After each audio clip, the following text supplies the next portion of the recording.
اعوذ باللہ من الشیطان الرجیم بسم اللہ الرحمن الرحیم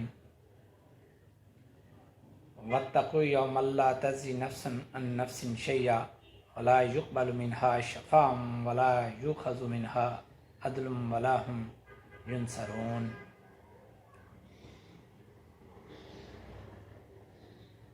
سورہ بقرہ کی آیت نمبر 48۔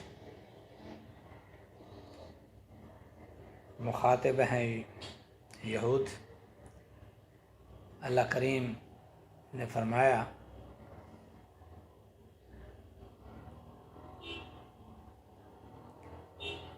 واتقوا یوما لا تجزی نفس عن نفس شیئا ولا یقبل منها شفاعة، ڈرو اس دن سے جب کوئی شخص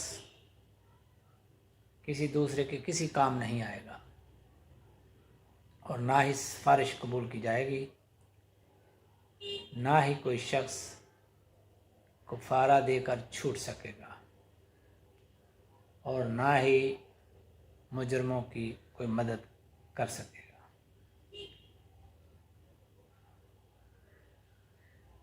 آج قرآن حکیم کی اس آیت کو پڑھنے کا مقصد ہمارے ایک دوست کا سوال ہے، اور اس نے توجہ دلائی ہے کہ آپ مجھے یہ بتائیں کہ جب مسلمان صرف کلمہ پڑھنے کے عوض رسول اللہ صلی اللہ علیہ وسلم کی شفاعت کے باعث بخش دیے جائیں گے، تو جن لوگوں نے دنیا میں اچھے کام کیے ہوں گے ایمان لانے کے بعد، کیا ان کے ساتھ ناانصافی نہیں ہوگی؟ تو جو اللہ تعالیٰ نے کہا ہے کہ کسی کے ساتھ رتی برابر بھی ظلم نہیں ہوگا، تو کیا یہ ان کی حق تلفی نہیں ہوگی؟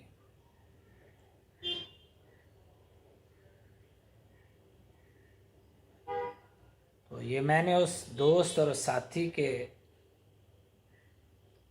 سوال کا جواب پہلے کوشش کی ہے کہ قرآن سے تلاش کیا جائے،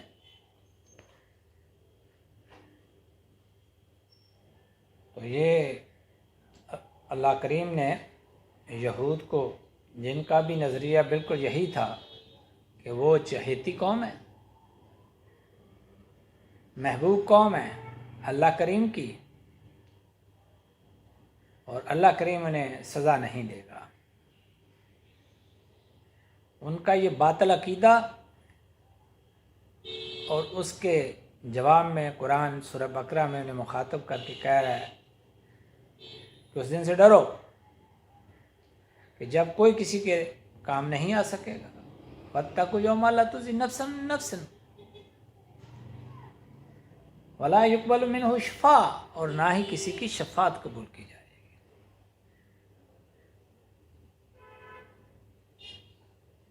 اور نہ ہی کوئی فدیہ دے سکے گا، کفارہ دے سکے گا، اور نہ ہی کسی کی مدد کی جائے گی۔ اور اسی سورہ میں آگے اللہ تعالیٰ فرماتے ہیں وَلَا تَنْفَعُهَا شَفَاعٌ، کسی شخص کو کسی کی بھی سفارش شفاعت فائدہ نہیں دے گی۔ اس میں کوئی مستثنیٰ نہیں ہے، استثناء کسی کو نہیں دیا گیا کہ کسی کو چھوٹ ملے گی یا کوئی کسی کی سفارش کر سکے گا یا شفاعت کر سکے گا۔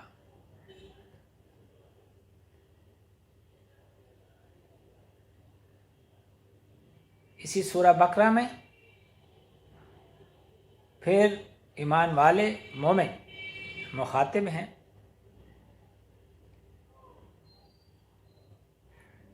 اور اللہ کریم نے فرمایا یا ایھا الذین آمنوا انفقوا مما رزقناکم من قبل ان یاتی یوم لا بیع فیہ ولا خلۃ ولا شفاعۃ والکافرون هم الظالمون۔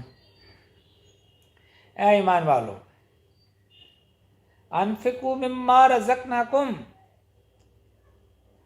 خرچ کرو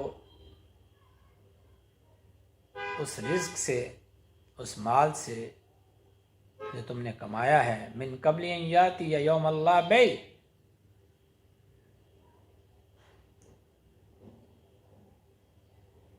جب تمہارا مال بھی تمہارے کام نہیں آئے گا اور تم نہیں خرید سکو گے جنت کو اس مال و دولت کے عوض، نہ ہی کوئی سفارش کام آئے گی، شفاعت کام آئے گی،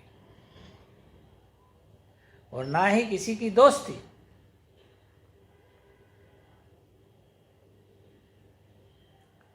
والکافرون هم الظالمون، اور جو کافر ہیں وہ یقیناً نہ شکر ہیں، سب کچھ جاننے کے بعد انکار کر رہے ہیں۔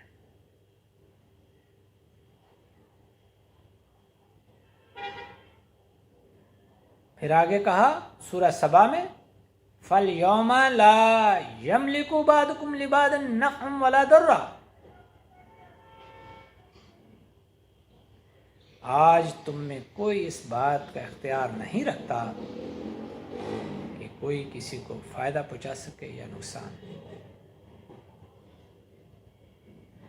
پھر سورہ مومن اليوم تجزا كل نفس بما کسبت،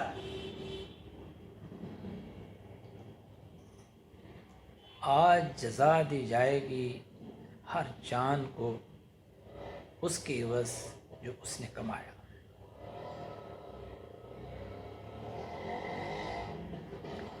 ما للظالمین من حمیم ولا شفیع یطاع،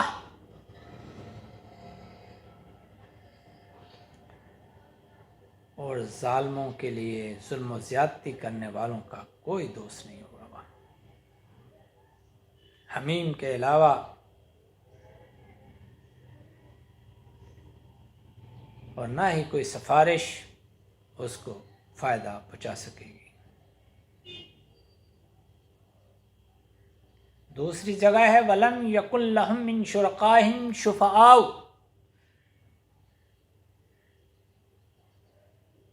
جن لوگوں کو یہ شریک کے شفاعت کرتے ہیں وہ سمجھتے تھے کہ وہ ان کی سفارش کریں گے، کوئی بھی ان کے کام نہیں آئے گا۔ اور دوسرے مقام پر فرمایا تنفعهم شفاعۃ الشافعین، اور شفاعت کرنے والے کسی کی بھی شفاعت جو ہے کسی کے کام نہیں آئے گی۔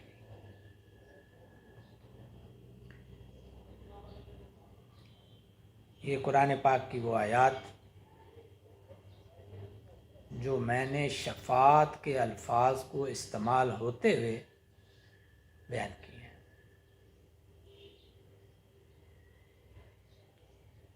بڑی لاجک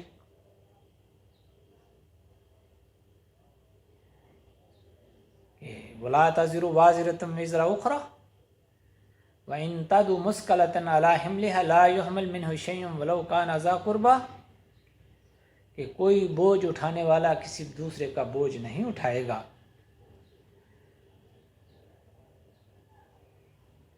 اور جب وہ پکارے گا کسی کو بوجھ اٹھانے کے لیے تو وہ نہیں آئے گا، چاہے وہ اس کا کتنا ہی قریبی رشتہ دار کیوں نہ ہو۔ قرآن پاک کی ان واضح بین آیات کے بعد شفاعت کا عقیدہ کھل کر سامنے آ جاتا ہے، اور شک و شبہ کی کوئی گنجائش باقی نہیں رہتی۔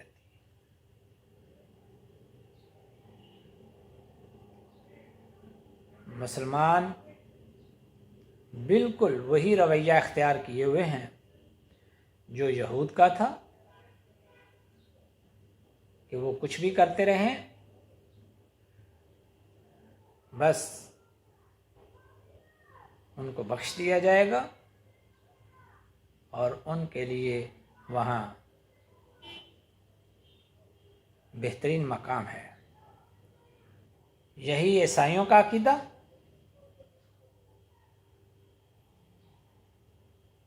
کہ عیسیٰ علیہ السلام تسلیم ہونے کے بعد ان کے گناہوں کا کفارہ ادا کر کے چلے گئے،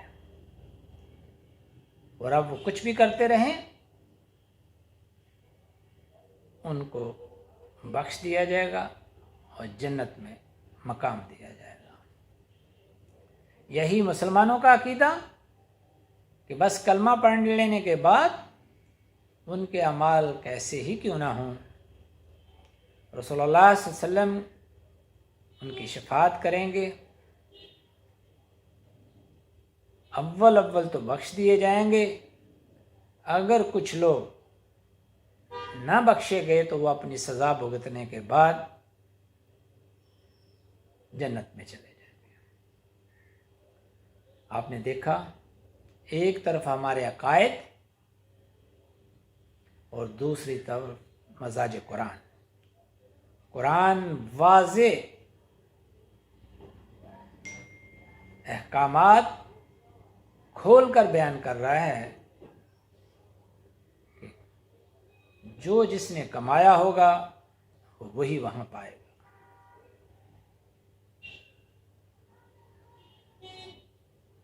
کسی کو سفارش کا کوئی حق نہیں دیا جائے۔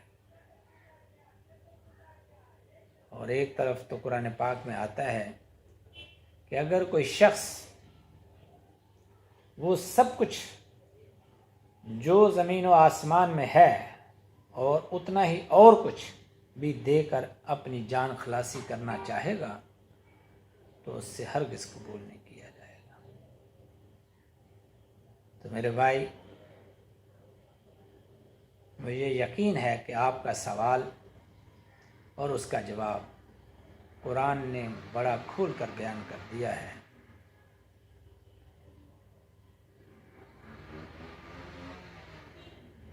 کہ شفاعت کا حق کسی کو نہیں ہے، اور جو رسول اللہ صلی اللہ علیہ وسلم سے ایسی بات نسبت دی جاتی ہے اس میں سمجھنے میں غلطی ہوئی ہے۔ تو ہمیں کمر کس لینی چاہیے کہ جو کچھ اس امتحان میں ہم کریں گے اسی کا صلہ ہمیں ملے گا، وہی رزلٹ آؤٹ ہوگا۔ ہم تو اس مدد کے منتظر ہیں کہ جو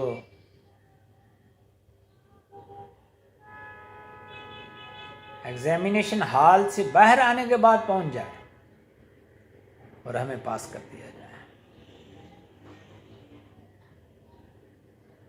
یقیناً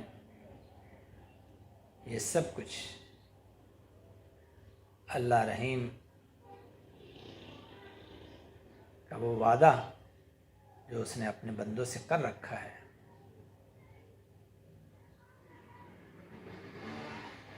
کہ چھوٹی سے چھوٹی نیکی وہ بھی وزن رکھے گی اور چھوٹی سے چھوٹی برائی وہ بھی وزن رکھے گی۔ اعمال تولے جائیں گے، فَأَمَّا مَنْ ثَقُلَتْ مَوَازِينُهُ فَهُوَ فِي عِيشَةٍ رَاضِيَةٍ وَأَمَّا مَنْ خَفَّتْ مَوَازِينُهُ فَأُمُّهُ هَاوِيَةٌ، جس کی نیکیوں کا پلڑا بھاری ہوگا وہ جنت میں جائے گا،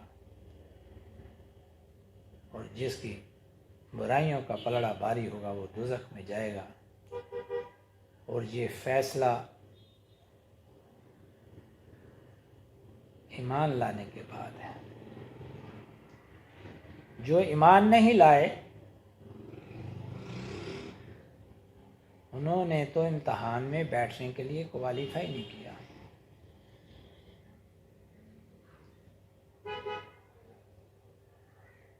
تو ان کے رزلٹ کا انتظار اور منتظر ہونا کسی قدر بھی سمجھ میں نہیں آتا۔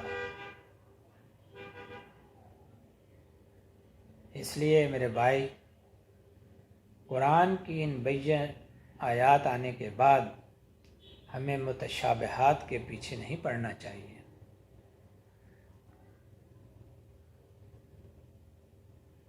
اور ہمیں تیاری کرنی چاہیے اس دن کی۔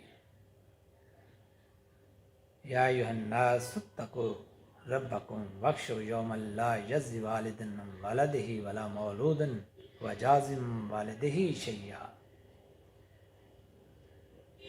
اے ایمان والو، اے لوگو، ڈرو اپنے رب سے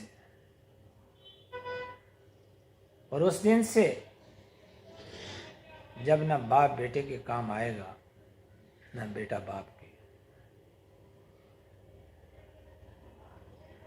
یقیناً آپ کے سوال کا جواب قرآن نے بڑے خوبصورت انداز سے دے دیا ہے، اور ہم سب کو اللہ رحیم صالح اعمال کرنے کی توفیق دے۔ وآخر دعوانا الحمد للہ رب العالمین۔